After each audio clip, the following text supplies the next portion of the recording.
Welcome in and welcome back. We're here with the third episode of Ask Adrian Anything. And if you have a question for me, go ahead and leave it in the comments section below. I will do my best to get back to all of the questions that I get for this series. I think it's going to be an ongoing series. I'm probably not going to have any specific day of the week where I will do it. I'll probably try to just put it up whenever I can. But this was a series that started as an episode to celebrate 150 subscribers here on the channel. And it blossomed into this because there were so many questions. Not the greatest shade of orange for my current skin tone. Azazel asks, what is your favorite music genre? My favorite music genre is probably Chris Cornell. I'm a big rock and rap fan, but I tend to gravitate towards the vocalists. I think that makes me probably the most basic bitch you've ever known, but it is true. I enjoy music for lyrics, which explains a lot of my attraction towards rap, but also music that is not rap. I still enjoy the music for the lyrics involved, and most times, not all, those lyrics come from the singer. And I also tend to enjoy singers that are distinctive. Such as Chris Cornell, Freddie Mercury.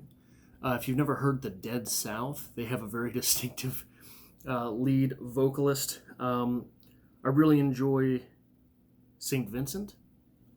I don't know if you know St. Vincent, definitely worth looking up. Bishop Briggs, Amy Winehouse. I really enjoy vocalists in general. And the reason I like Chris Cornell so much probably is that he was just so versatile in the range of the types of music he could write and sing for. His first solo album, Euphoria Morning, was just acoustic, and he did all of the, as far as I know, from what I understand, he did all of the instruments and obviously the vocals. But then you have Soundgarden, which is... So a lot of people compare Soundgarden to the Beatles meets Black Sabbath. And I didn't really get that at first. I didn't understand exactly what they were going for with that. But the more I listened to it, the more, I can see that. A lot of the Black Sabbath stuff, when you take a 30,000-foot view at it, really doesn't compare to much else, especially at the time that it was made. I mean, you're looking back at the 60s for Black Sabbath, right? Was it 66 or 68 that they their first album came out? I think. Maybe I'm wrong, but maybe I'm wrong. I should probably Google that. But when you compare it to the other stuff that was going on at the time, it was not that. The Beatles were comparable, and they both used a unique palette of sounds. Soundgarden did the same thing, and they were led by a dude who could just fucking rip. And that was, I mean, 1970s Paranoid, was that the first? Was Paranoid the first album? Anyway, so what am I looking at here? Yeah, so Chris Cornell, and you could go as, I wasn't a big fan of the second iteration of Soundgarden. It was too much. I don't know how to explain it. I bought the album. I was excited as hell to listen to it. I listened to it once, I think. But see, what else am I talking about here? The Dead South is probably the most hipsterish of the music that I listen to. They are a pseudo bluegrass type band, and the lead singer has the voice of an angel. Just the voice of an angel. I have to imagine that angels descending from heaven will sound like that. And if you don't know what I'm talking about, open up another tab and just give it a listen. St. Vincent I enjoy because she's so weird. I can't remember the lead singer's name right now, but she's just a weird lady, and she's got a good voice, but they really toy with expectation. And look, I don't know music terms. I'm not a big music guy. I never knew how to play an instrument. Obviously, I can't sing. To sing, to weaponize this voice would be too dangerous. But they seem, to my ear, to toy with expectation a lot. And that's something that I enjoy in writing and in movies, etc., to undermine what it is that the audience expects. Freddie Mercury, that needs no explanation. Queen, overall, I mean, you have 4 band members who were all Hall of Famers. If you were looking at that as sports, that would be like putting Dan Marino, Jerry Rice, Marcus Allen, and Tony Gonzalez on the same team. It's just not fair. And all of the... There's a guy named Razor Fist on YouTube. And, I don't agree with all the stuff he says or does, but he has a documentary on Queen that was really good. And he talks a lot about the different types of music that Queen made. And if you were to put together a greatest hits of Queen and you were allowed 2 songs from each album, and you had to choose 2 songs from each album, and you put them on the same disc, no one would... The disc, look how... Fucking boomer over here. No one would know what they were listening to. No one would know what they were listening to. You think of Hot Spaces versus Innuendo, just all these different types of music that they made over the years. And it is, God, just think what type of music Freddie Mercury would have been making in his 50s. Because he would have been. That son of a bitch would have been. Number 2 question that comes to us from Azazel. What's your opinion on organized religion? Are you religious? I am an atheist. I've put a lot of thought into launching a church of my own, the Second Luciferian Tabernacle Church of Saturday Sinners of Kansas City, Missouri, something like that. Because the Satanists, the 60s Satanists, didn't worship Satan. They were just counterculture movements. It was a counterculture movement. And that's something that I'm very interested in and I think would be fun to do, especially someplace like Kansas City, because there is a strong Christian bent in this town. And that can get bent as far as I'm concerned. I have what I would consider an often tenuous and more often evolving relationship with religion. Especially being an atheist and looking at organized religion, I am not someone who enjoys being told what to do, where to do it, when I should be allowed, things like that. And a lot of that is what religion is. That is what happens when you get into the rule-making business, which religion, at least in part, purports to do. There is much to be said for the... If you can hear that, that's my fan. It's hot here, so I had to turn the fan on. A week out from being 36 degrees, 34 degrees at night. I don't know what it is tonight, but it's a warm one.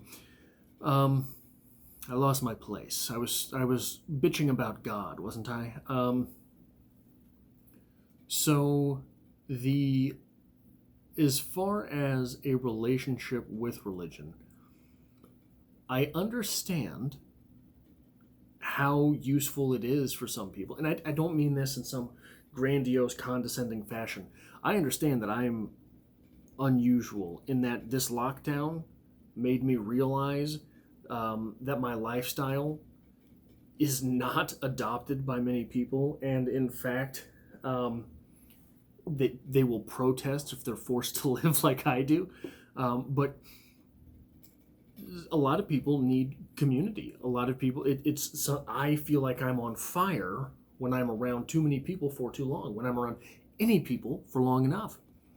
So it is, I understand, not the norm to live like I do. And when you get out of school, be it high school or college, if some people went to college, there's not a lot of community left, especially if you hate the people you work with. There's not a lot of places to pick up community. This shirt makes me look like I'm naked and foldy. My skin is foldy. So when you're looking for community, and that place of community pairs worship with rules, with wisdom, as the Jordan Peterson types would purport. And look, that's what originally what religions was striving for reason and striving for wisdom. It was a place to collect all the wisdom that you and your people had put together. And why do the winds blow, and why do tornadoes happen? Well, because gods are mad, and that's where a lot of it started. Obviously, you're guessing at that point, but it seems to reason. So when you pair all those things together, and you give people who are outside of any other type of community, not only community, but the ability to build personality and pair that with opportunity to gain position, and not in a Machiavellian way, but in a way that is, look, everybody wants to, even someone who's as loner as me. Why do you think I'm putting together an Ask Adrian Anything series? It's an all right thing to do. It feels all right. When someone who is in the need of community is given that outlet, and people there say, "Hey, I got a question for you," and they come to you for answers, as will happen in community,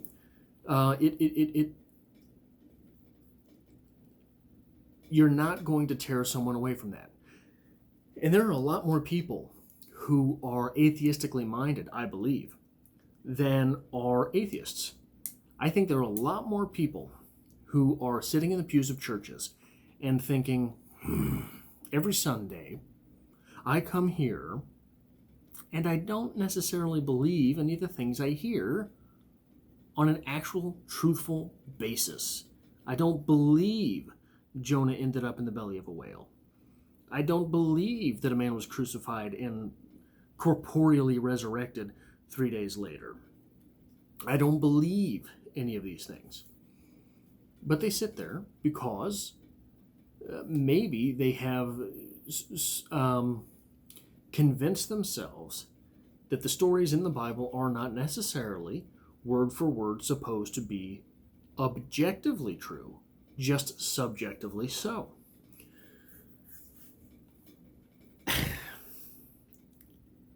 And I think that is harmful.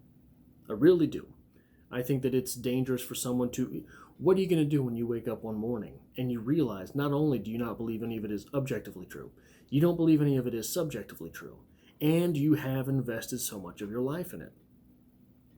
I think that I think it's a hell of a place to be.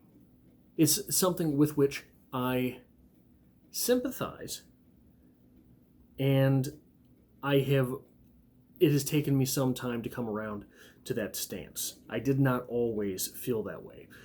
I think a lot of people, when they realize they lose their religion, it is a natural stance to take to be more combative about those things, about those opinions, about those facts, whatever the facts may be and whatever those opinions are.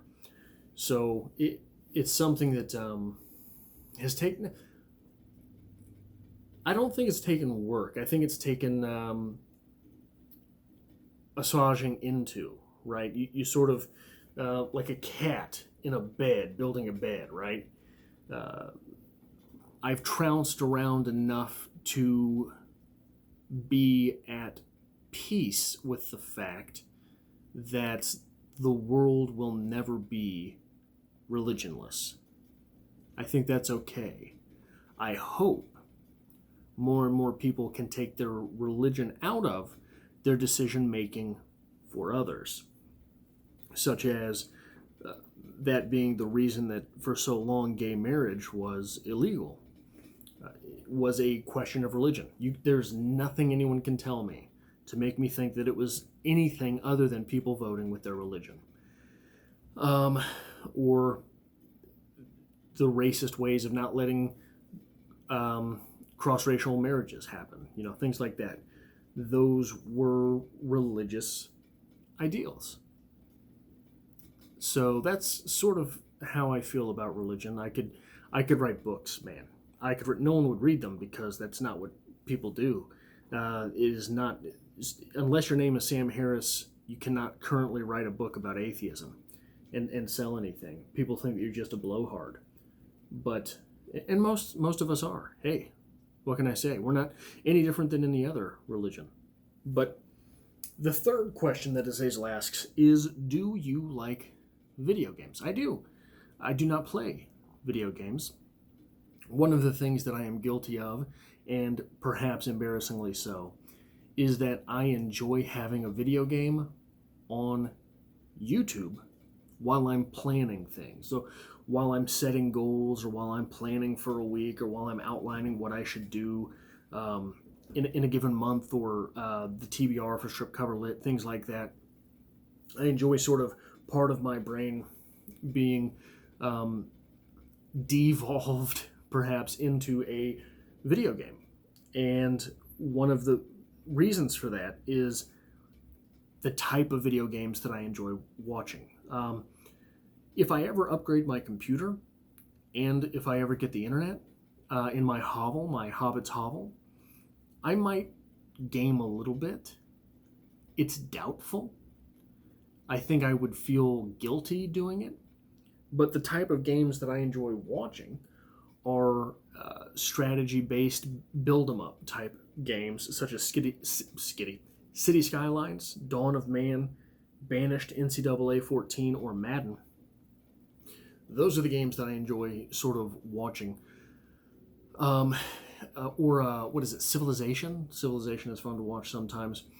That's basically the only types of games I watch, or that I would probably play if I had a gaming system or a computer that could handle it. My computer right now is 10 years old-ish, I think. It was not a brand new model when I bought it, and I got it at the very beginning of grad school. So yeah, it's at least 7 years old. It's at least 7 years old. I definitely need to take the time and money to upgrade that at some point. But yeah, that's my take on video games. The last video game that I played was the NCAA, in which Dorial Green Beckham of Mizzou at the time was a freshman. What was that? That might have been NCAA 14. That might have been, was it 13 or 14? No, it wasn't either of those, was it? It was earlier than that, wasn't it? Whatever the case, that was the last one I played. And apparently NCAA is maybe getting a refresh. Before that, I got here's one of the reasons I know I probably shouldn't do any gaming. And that's because I will get carried away at some point. I got lost in SimCity 4? SimCity, whichever the one was that was out around 2006. I got lost in that one and wasted way too much time. I enjoy progress. I enjoy seeing progress, and that's one of the sneaky things about video games is they allow that little bit of whatever the chemical is that leaks into your brain for progress. I doubt it's dopamine, but sure, they do that too. But it's different than just the shoot 'em ups, which that must be pure dopamine, versus the feeling of progress, the feeling of making a difference, the feeling of improving when all you're doing is sitting there on a couch or in a chair playing a video game. That's whatever that game was. I damn near ruined a computer with that SimCity. It was just awful. But those were the questions from Azazel. What is your favorite music genre? What is your opinion on organized religion? And do you like video games? If you have a question for a future rendition of Ask Adrian Anything, please be sure to leave it in the comment section below.